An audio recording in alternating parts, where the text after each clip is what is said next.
ہو، بندے اللہ کے ہوں لیکن نظام اللہ رسول کا رائج نہ کیا جائے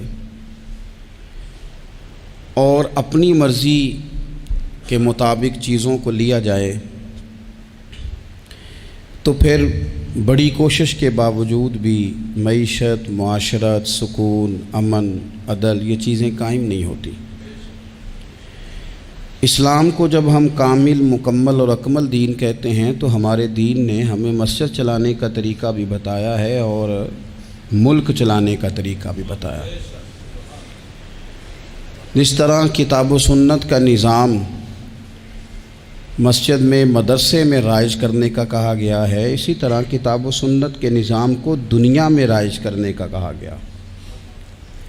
اللہ تبارک و تعالیٰ کی اس زمین کو، نظام حکومت کو، نظام عدل کو، نظام پارلیمنٹ کو جب شریعت اسلامیہ کے وضع کردہ اصولوں کے مطابق چلایا جائے گا تو امیر، تاجر، دولت مند، بیوروکریٹس یہ سب بھی سکون محسوس کریں گے، بہت سارے اعتماد کے ساتھ تجارت کر سکیں گے، وفاداری کے ساتھ اپنا وقت گزار سکیں گے، غریب آدمی کو آسائشیں اور سہولیات اس کے دروازے پر ملیں گی۔ اللہ تبارک و تعالیٰ نے بہت سارے اپنے نیک بندوں کو اقتدار دیا۔ رب کریم نے حضرت داؤد علیہ السلام کو ملکوں کا بادشاہ بنایا، حضرت سلیمان علیہ السلام کو اللہ تعالیٰ نے اقتدار دیا، اللہ تعالیٰ نے حضرت یوسف علیہ السلام کو اقتدار عطا فرمایا، اور پھر قربان جائیں اللہ تعالیٰ نے میرے نبی کریم علیہ السلام کو اقتدار عطا فرمایا۔ حضور سید عالم صلی اللہ تعالیٰ علیہ وسلم نے بحیثیت ایک سربراہ مملکت کے وہ سارے کام اپنے سامنے حضور نے کیے۔ نبی پاک علیہ السلام رحمت للعالمین ہیں، کسی شخص کی ذرا سی تکلیف حضور کو سونے نہیں دیتی، لیکن حضور نے اپنے سامنے نفاذ کرایا۔ اگر کسی کو کوڑے لگنے کی ضرورت تھی تو فرمایا اس کو لے جاؤ، وہاں باندھو، کوڑے مارو۔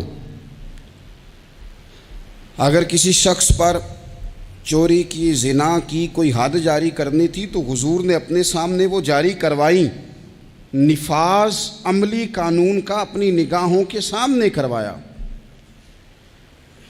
ایک سربراہ مملکت کس طرح سے وقت گزارتا ہے اور اسے کس طرح سے چیزوں کو لینا ہے، یہ ساری چیزیں اللہ کے محبوب علیہ السلام نے ہمیں کر کے، بتا کے، سکھا کے ہمارے لیے دستور چھوڑا۔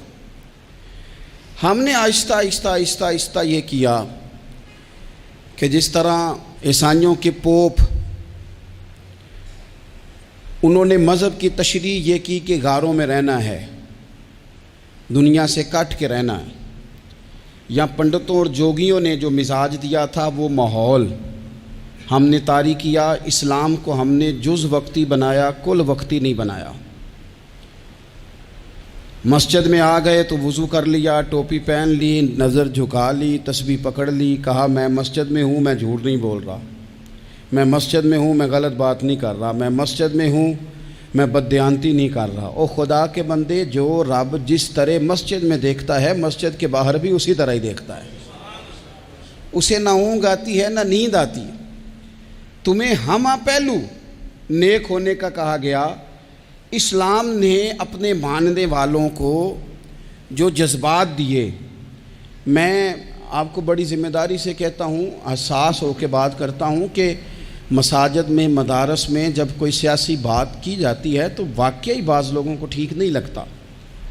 کیونکہ کیوں ٹھیک نہیں لگتا؟ وہ اس لیے ٹھیک نہیں لگتا کہ وہ کہتے ہیں یار تھک گئے ہیں سارا دن تبصرے سن کے، وہاں بھی سیاسی باتیں، یہاں بھی، یہاں بھی، یہاں بھی، یہاں سے ہمیں کوئی خاص روحانی بات سننے کو ملے جو ہمارے دل کے سکون کا باعث بنے، کوئی خاص تازگی والی بات سننے کو ملے۔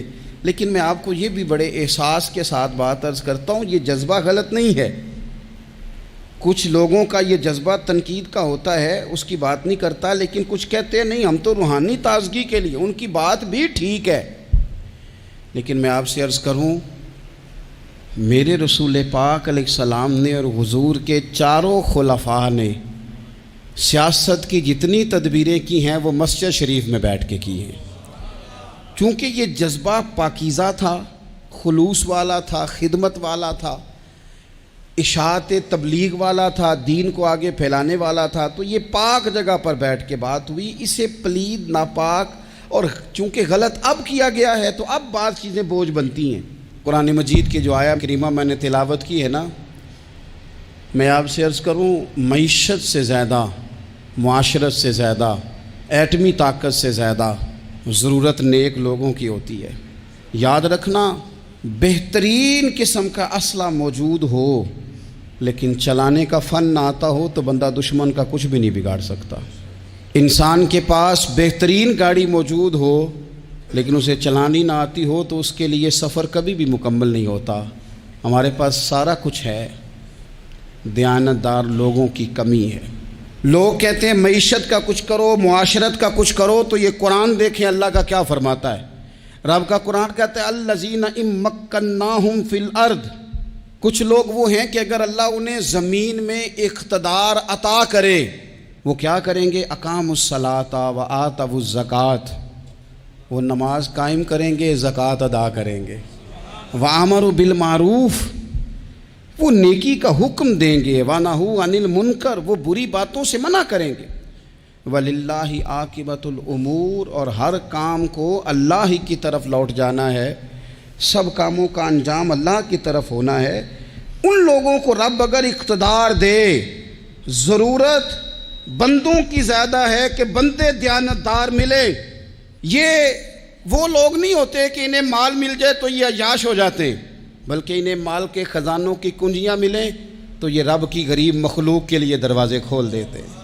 یہ نمازوں کا خیال کرتے ہیں، یہ دین کا ابلاغ کرتے ہیں۔ بیٹھے تھے حضور کے صحابہ حضرت عمر کے گرد، دوست یار پرانے باتیں ہو رہی تھیں، تو حضرت عمر کہنے لگے دور خلافت چل رہا ہے جناب عمر کا، میں کہہ چکا ہوں کہ ہمیں ضرورت متقی پرہیزگار لوگوں کی ٹیم کی ہے، ان لوگوں کی ضرورت ہے جن کے دل میں درد ہو، جو تقوی والے ہوں، جو مخلوق خدا کے بارے میں گنجائش رکھتے ہوں۔ حضرت عمر کے گرد دوست آپ بیٹھے ہیں، تو حضرت عمر کہنے لگے چلو اپنی اپنی کوئی خواہش ہی بتاؤ۔ تو چونکہ حالات بڑے خراب تھے، قحط کا دور تھا، بعض جگہوں پہ غریبوں کو بڑی مشکل تھی، تو سب لوگوں نے صدقات اور خیرات کی ہی بات کی۔ ایک صاحب کہنے لگے میرا دل کرتا ہے کہ زمین غلے اور اناج سے بھر جائے ساری اور میں اللہ کی مخلوق میں بانٹ دوں۔ تو دوسرے نے کہا میرا دل کرتا ہے سونے چاندی سے زمین بھرے اور میں رب کی مخلوق پر تقسیم کر دوں۔ ایک تیسرے صحابی بھی فرمانے لگے میرا دل کرتا ہے سونے چاندی سے نہیں، ہیرے جواہرات سے یہ زمین بھرے اور میں اللہ کی مخلوق میں بانٹ دوں۔ سب اللہ کی مخلوق پر کرم کرنے کی، رحم کرنے کی، تقسیم کرنے کی بات کر رہے تھے۔ تو پھر بول کے کہنے لگے عمر آپ بھی تو بتائیں نا، آپ کی بھی تو کوئی خواہش ہوگی نا۔ حضرت عمر دیر تک خاموش رہے، پھر ٹھنڈی آہ بھری، فرمانے لگے میرا دل کرتا ہے یہ زمین حضرت معاذ بن جبل جیسے لوگوں سے بھر جائے، میرا دل کرتا ہے یہ زمین حضرت حذیفہ بن یمان جیسے لوگوں سے بھر جائے، میرا دل کرتا ہے یہ زمین حضرت ابو عبیدہ بن جراح جیسے لوگوں سے بھر جائے، یہ زمین ان لوگوں سے بھر جائے اور میں پھر ان سب لوگوں کو ساتھ ملا کے زمین پہ رب کی اطاعت کا چلن عام کر دوں، لوگوں کو رب رسول کا فرما بردار بنا دیا جائے، خیر والے لوگوں سے زمین بھرے۔ میری خواہش یہ ہے جب خیر والے لوگوں سے زمین بھر جاتی ہے پھر معیشت بھی ٹھیک ہو جاتی ہے، معاشرت بھی ٹھیک ہو جاتی ہے، دفاعی محاذ پر بھی لوگ کامیاب ہو جاتے ہیں، تعلیم اور صحت کے شعبوں میں بھی مضبوطی آتی ہے۔ شرط یہ ہے تم نے پوچھی ہے امامت کی حقیقت مجھ سے، خدا تجھے میری طرح صاحب اسرار کرے، ہے وہی تیرے زمانے کا امام برحق جو تجھے حاضر و موجود سے بیزار کرے اور موت کی شکل میں دکھلا کے تجھے رخ یار زندگی تیرے لیے اور بھی دشوار کرے۔ وہ لوگ جو مضبوطی لائیں معاشرے میں، جن کا علم، بردباری، تقوی، یہ چیزیں مضبوطی، ہمارے ہاں کوئی منصوبہ بندی نہیں، جن بیچاروں کے کشکول کل پھیلے تھے ان کے آج بھی پھیلے ہیں۔ کسی بھی اشارے پر 2 منٹ کے لیے بریک لگتی